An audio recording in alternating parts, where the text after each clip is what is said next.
Bagfuel, baby. Were you worried, and how did you survive when you lost 3 of your big clients so close? You lost Pop Smoke, XXXTentacion, and Juice WRLD. No, Juice WRLD's not my client. Oh, he wasn't your client? No.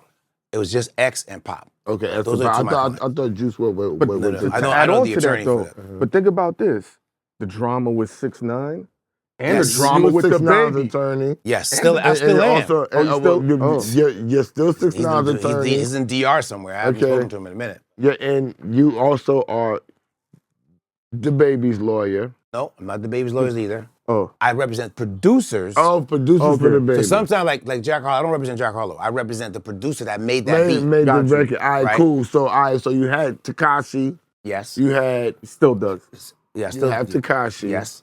You had Pop. Yes. And you had XXXTentacion. Yes.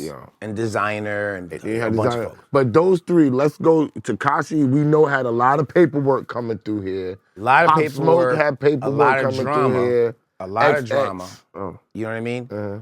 Yes. Pop, yes, definitely. And X probably had the most paperwork. So how did you survive after losing these people? I mean, emotionally, the situation both with emotionally and business-wise. Business-wise, here's the funny thing. Like, X's, as well as Pop's, but really X's fans are die-hard fans to this day. His streaming statistics are still stable. Normally after, an artist passes, there's a spike when everybody's like interested. I think it was J. Cole that said on his latest record with Lil Durk, like, I think it was Lil Durk, where he says, don't post them if you may know them. Exactly. Now you, so there's that curiosity factor. Who is this artist? So a lot of people didn't know who he was. They started, listening to his streams or his music, and the streams went up, right? Then after a period of time, that will usually decline. It's called a decay rate, right? So it's going up. His estate's stable, right? And so what my job is, to maintain, along with his mom, Cleopatra Bernard, shout out to her, credible woman.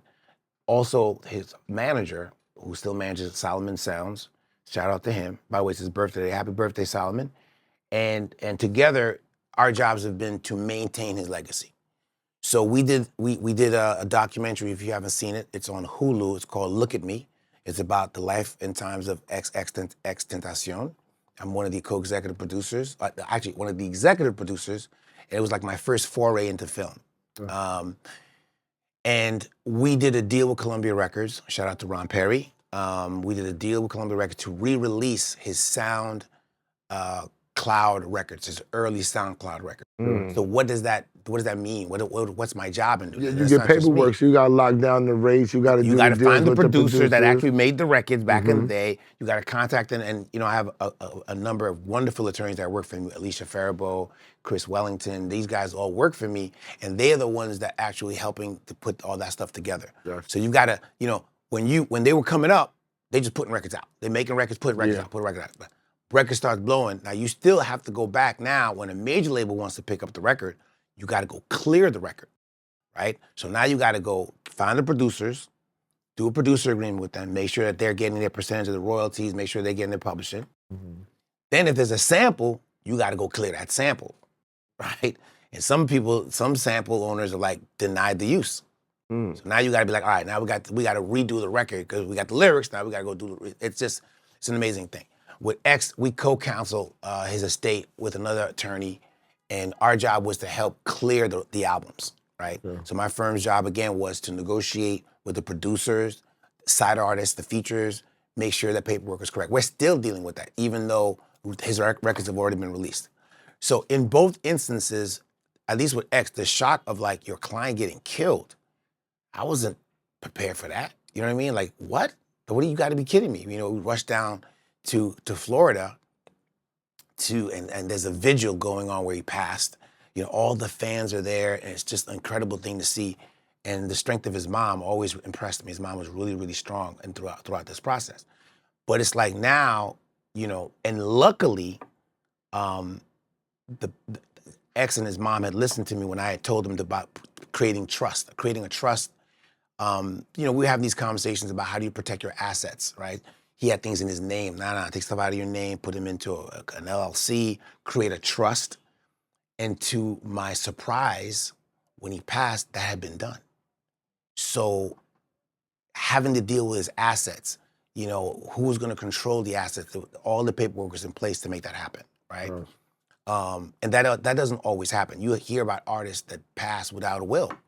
Yeah, I'm trying to get my father to do a trust, and he's just so worried. He never heard of it before. Tell your father to call me. I'll have a conversation with him. He's not listening at all. Like I paid for it and everything. Yeah, you got to get him to do it. He just like, I don't understand it. But go ahead. I'll explain to him. You know, because the rule of thumb is this, and this is something that now as an attorney I never had to think about estate planning. Now that's not really my expertise, but now I have to have lawyers that do this and start talking to, especially if they have children. Because rappers are getting shot. Wow. Right? I never had to, like, after you lose 2 clients, So that's and how this is 2 robberies, by the way, right? It ain't Mm-hmm. no rap beef, it wasn't no, and that's the other thing, that's the narrative. Oh, they had enemies, not, nope. It was simply thievery. They were the victims of a robbery. In both instances, they didn't listen and they didn't protect themselves. You know, X thought he was regular. I'm just gonna drive. I'm like, bro, you got funny, your hair's different, you driving a BM, you got, you know what I mean? Like, you driving around by, like, come on. And then with Pop, it was like, we told him, his management, his record company, get a hotel. Never liked Airbnbs. Gets on the phone, books an Airbnb. Never liked them. Right? Because people will tell you, oh, the label should have did something, the manager. He's a grown-ass man, right? He ain't no, he's not 17 years, 15 years old. Get a hotel. Nah, I don't want a hotel, I'm gonna get Airbnb. Right? So now you start learning these things. So now when we talk to clients, and as much as I'm an attorney, I used to be a manager. I managed a group called City High back in the day. I ran Uptown. I ran a couple of record labels. So I kind of bring 360 degrees of experience to my clients. I'm not just, all right, here's the paperwork. Now let's talk about some real shit, right? You got kids? You got life insurance? Oh, man. Nigga, you need to get some life insurance. I'll turn you on to somebody, a financial advisor, to help you get some life insurance. What assets you got? Good, you need to create a trust. Rule of thumb is wills are for poor and middle class people. Rich people use trusts, right? The difference is when you get a will and you pass, it's a matter of public knowledge, and you have to hire an attorney to probate the will. With a trust, it's private, it's a document, it tells you who gets what, you good. And it gives you much more asset protection, like keep your house, everything, your house be protected. 100%. You got other monies that are protected, your lands be protected. Correct. That's what I'm Correct. saying. So because of the, aggression of hip hop, no matter how old the artist is, you just feel like they should get the trust and life insurance. Yeah, that should be standard. I start bringing that to their attention. Yeah, I start bringing that to their attention. Like, I always have a saying, when I meet a client that has children, I say, okay, you got kids? So I don't even represent you anymore, I represent your kids. So here's what we gotta do, right? And I force them. Like, sometimes you gotta force people to do things, you know what I mean? Like, I'll give you an example with 6ix9ine. Like, he didn't want to get a business manager. I literally had to go to Brooklyn, pick him up, we go in the car, we're gonna take you as business manager, right? It was, oh man, no, we're doing that. And he got a business manager, right? But these are the things that I try to explain to people about building a team. I said, you have to have your manager, you have to have your lawyer, you have to have your business manager once you start making money. Your business manager is thus your accountant. You know what I'm saying? Yes. So now there's a difference between a businessman and a financial advisor. That's two totally different things. Yeah, right. That's two totally different things. But I'm talking about just at the beginning, at the core of what you need to start with when you're walking down these roads inside this music business. That I try to tell people is treacherous.